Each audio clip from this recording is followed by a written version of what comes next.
This tutorial is a redo of the previous one I did because some people were confused, wondering what would happen if you eventually ran out of ones to replace. So this tutorial will show you how to add new character references so that you don't run out of slots. So we're going to go to the LEGO Batman 2 folder, then the characters folder, or the cares folder here, and just like the previous tutorial, we're going to find the superheroes1_builder APJ file. If we open that file right now, we'll see that there really isn't anything in here. So this file is actually not important right now. So what we're going to do is we're going to copy the minifig file here, the superheroes1_minifig.apj, copy that, delete the builder. We're going to rename the minifig copy to the new builder. So now builder is just a copy of minifig, and we're going to leave minifig alone. So we're going to only be editing the builder file. So once you've opened that in a hex editor, you're going to scroll down quite far, basically to the bottom, and we'll go up above where you see Joker Librarian down here. We're going to go up just above these customs, and we're going to go where we see Robin, Damian Wayne. And we're going to, in the hex side, copy from the 5 down to the period right after Robin Damian. We'll see here it starts with the byte 35, and if we look at the length at the bottom, we'll see that the length is 35. So that means we have selected the entire MOBJ entry. We're going to copy that with Control-C, and then right after that entry, we're going to paste it again. Now we've just created another entry. So whatever the name of the character is that you want to add, that'll have to be, as listed here, minifigs, and then /Robin. This is the folder name. So mine is going to be Batman 2025, which is a recent mod I released. So I will type in Batman, but as you can see, it's not the right length. So I need to add more bytes. So this needs to be Batman 2025. So I'll just copy 5 more bytes, paste them in here, and then finish making this Batman 2025. Robin Damian right here. This is the CD file and the TXT file for that character within this folder. Since mine is also Batman 2025 for those 2 files, I would just copy that and replace Robin Damian with Batman 2025.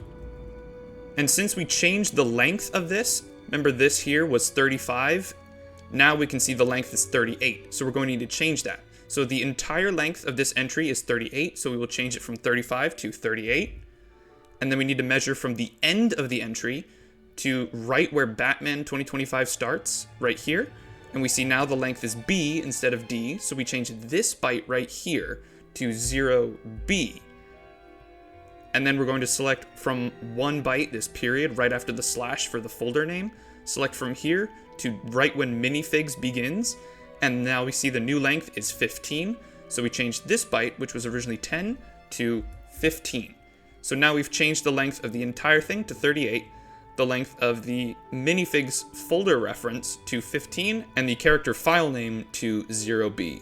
So now we have just created a new character reference, but the overall length of this file needs to be adjusted. So we're going to scroll up basically to the top. We're going to find offset 640, as you can see right here, and you'll see this spot here on the, if you look at the decoded text side, you'll see the OLST and the MOBJ.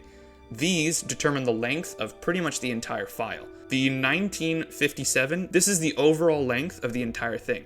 So if we select 1957 and then scroll all the way to the bottom, hold shift and select right at the bottom of the file, we get a new length. So if we scroll all the way back up to the top, we'll see here the length was originally 1957, although these 2 bytes are flipped if we look at the length down here. So see, it's 5785. 57 at the beginning of the length here is actually at the end of the length here, which is why it's still 57, because all we did was add 1 small entry. So now the length has gotten bigger. Instead of being 19, it is now 85. So we will replace the 19 with 85. And we need to do the same with the MOBJ length. You see here the 0657. Select those 2 bytes, the same as we did before. Go to the bottom of the file and hold shift and then click at the end of the file. Scroll back up to here, look at the length, 5772, so change the 06 to 72. And now we've finished changing the length of the file, and we've added our character reference. So we're able to save this file and open LEGO Batman 2. And if we open up the character grid, we should see wherever we decided to put the collect string in the collection.txt, which you will know how to do that if you follow my other tutorial. You will now have your character that you added the character reference for to your character grid. So now you know how to add references instead of replacing them. That way you won't be able to run out of character references to be able to add to the game. Although I do believe there is a character limit to LEGO Batman 2, but I'm pretty sure that's a really big limit, so you should be good. Anyway, now you know how to add a character reference rather than replacing them.